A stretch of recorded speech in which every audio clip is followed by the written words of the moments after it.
Hi everyone, welcome back to my channel. My name is Danielle. This week I'm bringing you along as I revamp our sunroom.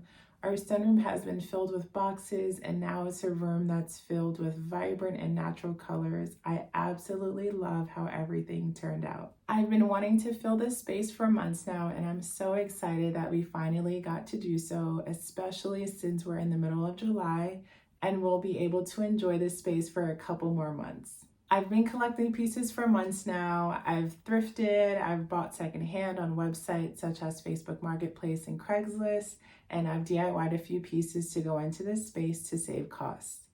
Room makeovers can be pricey, but you can cut costs by doing those same things. In this video, I'll also share a really fun DIY vintage inspired vase that I incorporated into the room. And at the very end, stick around because I'm going to share with you a really delicious and soft focaccia bread recipe that my family and I have been enjoying this summer. So let's jump into decorating our sunroom. This sunroom was once an outdoor patio that was enclosed and has transformed throughout the years since the home was built in the 30s. I think it's important to first share with you the vision I've had for this room. I created this Pinterest board about a year ago. From the beginning, I wanted to incorporate natural woods, linens, and vibrant but calming colors into the room. As you can see, I selected photos that lean towards a boho style because I felt like this style incorporated a lot of the elements I wanted for this space. I love the curves on the chairs, the hints of greenery, the area rugs, and the calmness that all of these photos give off. Boho style encourages playful textures, patterns, and colors. Our sunroom is small. It's long and narrow and is about 140 square feet or 13 square meters. So I really wanted to try my best to make the space feel larger with materials and colors. My husband helped me move in the larger pieces of furniture. We picked up this cabinet from someone on Craigslist who was giving it away for free.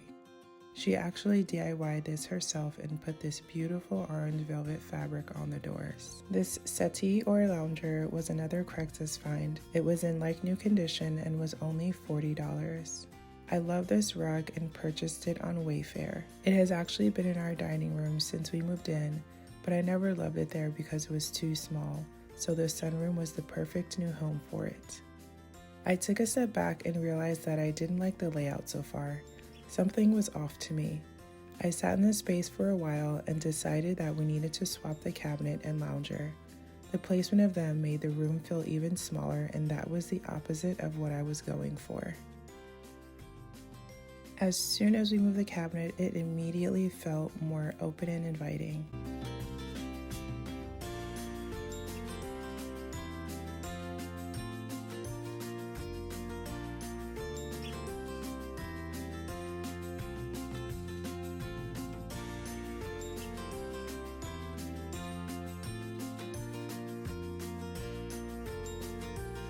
After setting the bigger pieces in place, I clear the ledge on this window that leads to the kitchen.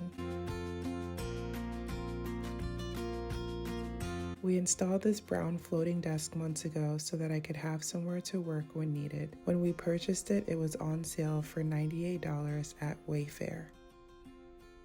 I am obsessed with these rattan chairs. My husband actually found this on Facebook Marketplace, and when we saw it, we had to have it. It was originally listed for $100 per chair, but we were able to negotiate and got both chairs for $120. The honey wood was exactly what we needed to freshen up the space. The round edges on this chair add visual interest and help to break up the sharp edges. They help the room to feel more relaxed and engaging. I ordered 2 different sets of cushions and decided on these. The softness of the color and material is exactly what the room needed. The color also matches the lounger perfectly. I got lucky and found this about a month ago at Marshall's in the bathroom section for $39.99. My husband FaceTimed me one day while he was thrift shopping and showed me this painting. It was $40. We went back and forth and decided that we should get it. We weren't sure where we'd put it, but the sunroom ended up being the perfect spot.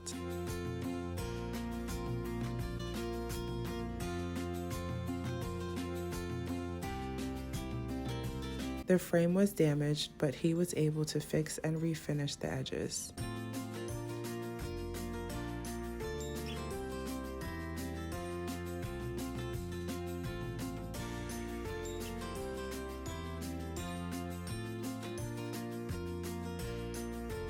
Now it's time to decorate. I found this gardening book at a thrift store in San Francisco a few years ago, and it has actually come in handy. The green color also helps to tie in the various colors and plants in the room. I do wish there were more windows in this room so that we could see into our backyard better. Maybe we'll take that on in the future.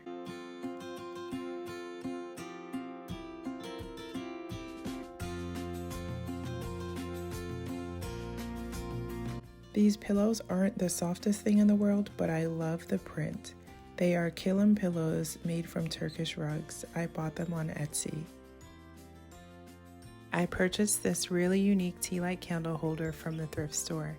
The base is silver and the top is marble. It was $4.99 but on sale for $2.50. I really love this piece, especially at night. This rock is from Hawaii, and this small jug-like vase is from Hobby Lobby.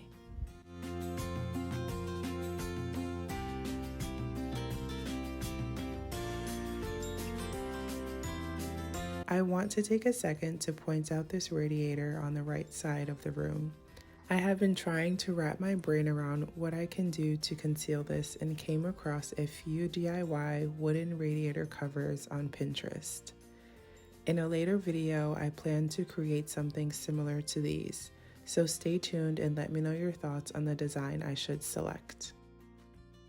This is another find from our garage. I almost threw it away when we first moved in, but thought, I'm sure I'll find something to do with this. I love that it is a bit worn and has character.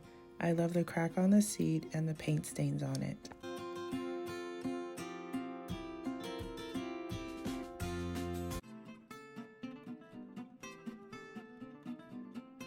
I took a trip to the Salvation Army and found this vase. I didn't love the colors at all, but I loved the shape and size. This was $12.99 with 50% off, so I only paid $6.50.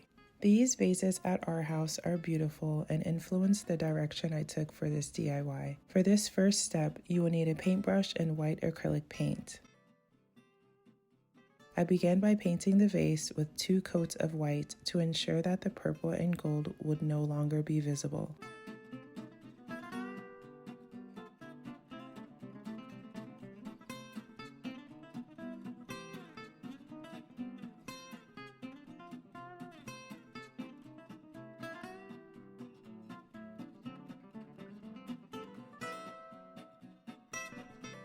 Once this dried for a few hours, I took it outside and spray painted it with this stone spray paint that I purchased from Home Depot. Instead of holding down the nozzle like you normally would with spray paint, you have to pulse spray because if you don't, the pieces will blow around and create areas that don't have the stone effect.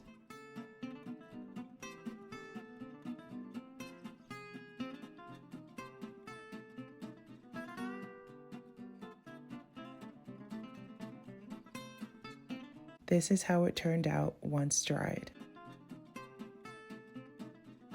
Since I was going for a more vintage look, I wanted to add more dimensions of color. For this part, you will need a paper plate, water, and paint.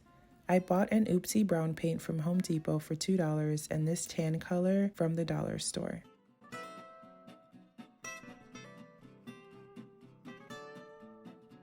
I watered them down and began to dab the paint on the vase using a paper towel. This is where you can use your creativity and use as much or as little paint as you'd like. It all depends on the look you're going for. This is how it turned out. Let me know your thoughts in the comments below. And now the reveal. Enjoy.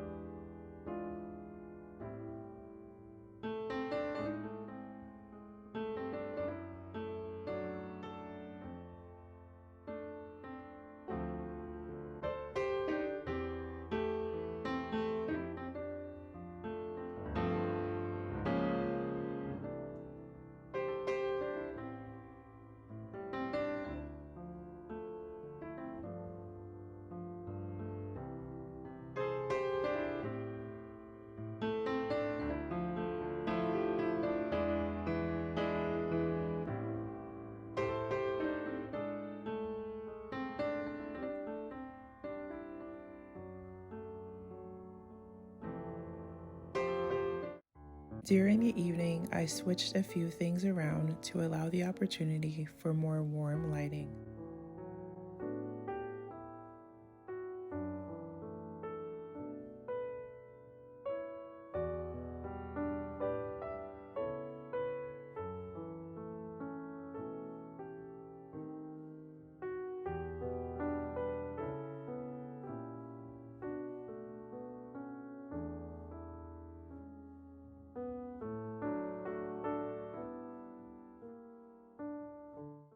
I hope you enjoyed this sunroom makeover. Now let's make some delicious focaccia bread.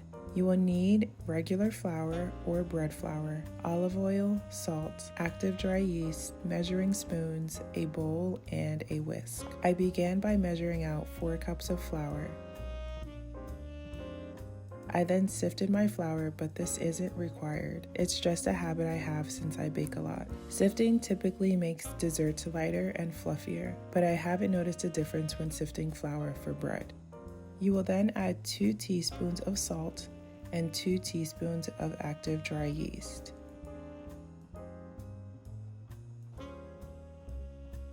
Gently mix everything together.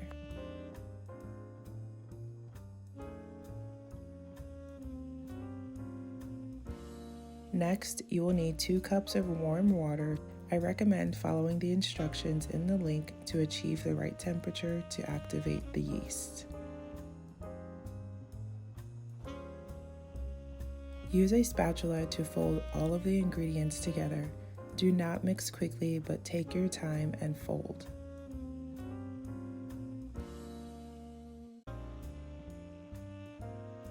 You are looking to achieve a sticky dough like this. If it isn't sticky enough and is too dry, add a little bit more warm water gradually. If it is too runny, add more flour gradually.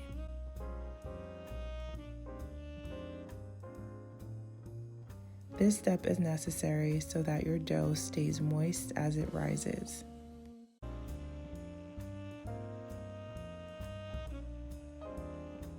Now cover with plastic wrap or a towel for at least 12 hours and up to 3 days in the refrigerator. I've tried 12 hours, 1 day, and 2 days. The longer it sits in the refrigerator, the more fluffy your bread will be. After taking it out of the refrigerator, oil your pan or line with parchment paper to avoid the bread sticking to the pan.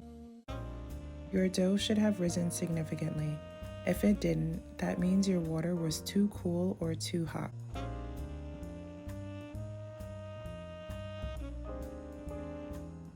Use a fork to deflate the dough by releasing it from the sides like this.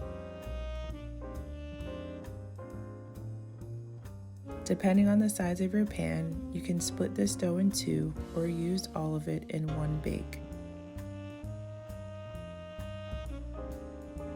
I initially split it in 2 but realized that my pan was large enough, so I was able to use all of the dough. Refer to the link for this step if you are unsure.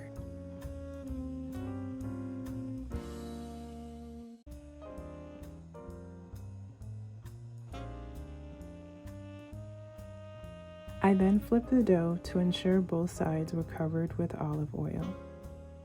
Let your dough rise for 3 to 4 more hours at room temperature. You don't have to cover the pan with anything. Your dough should have risen like this. Preheat your oven at 425 degrees.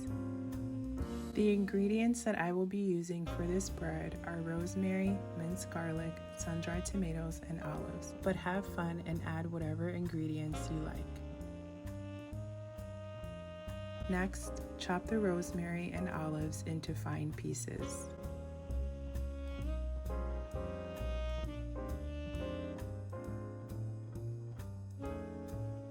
Spread everything and don't forget the edges.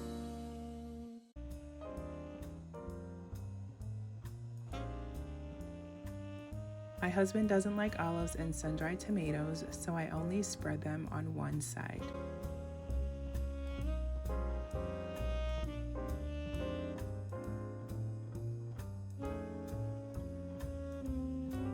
Pour more olive oil and spread.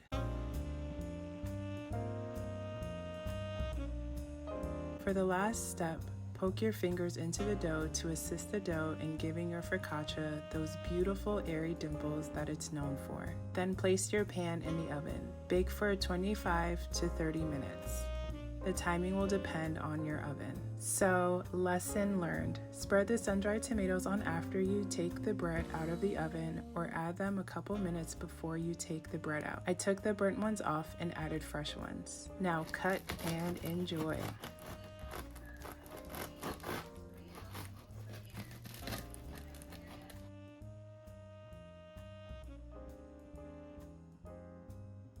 You want the bottom of your bread to look like this. If it is soggy, it is underbaked and should go back in the oven. I wish I recorded my reaction. It's so delicious. The sun-dried tomatoes add the right amount of tartness, and the olives give it a nice hint of saltiness. I hope you enjoyed this sunroom makeover with me. Please let me know in the comments below if you enjoyed it as well. I love the vibrant colors. I love the relaxing feeling in this room, and I've been enjoying it so much since we decorated it. So far, I've loved coming into the room early in the morning to read my Bible and to just have some quiet time before everyone in the house wakes up. I even put a bird feeder outside of the window, and it's made the room extra special hearing the birds chirping in the morning. What I love most about this space is that we got to save a lot of money by purchasing things secondhand and using what we already have. Let me know what part of the room is your favorite and if you would change or add anything. The links for items in this video are in the description below, and if I couldn't find the exact items that I used, I found something similar and I put the link for those in the description as well. Also, let me know if you ended up trying the focaccia bread recipe. I'd love to hear your feedback and I'd love to know how yours turned out. So I hope to see you in the next video. I'll see you soon. Bye.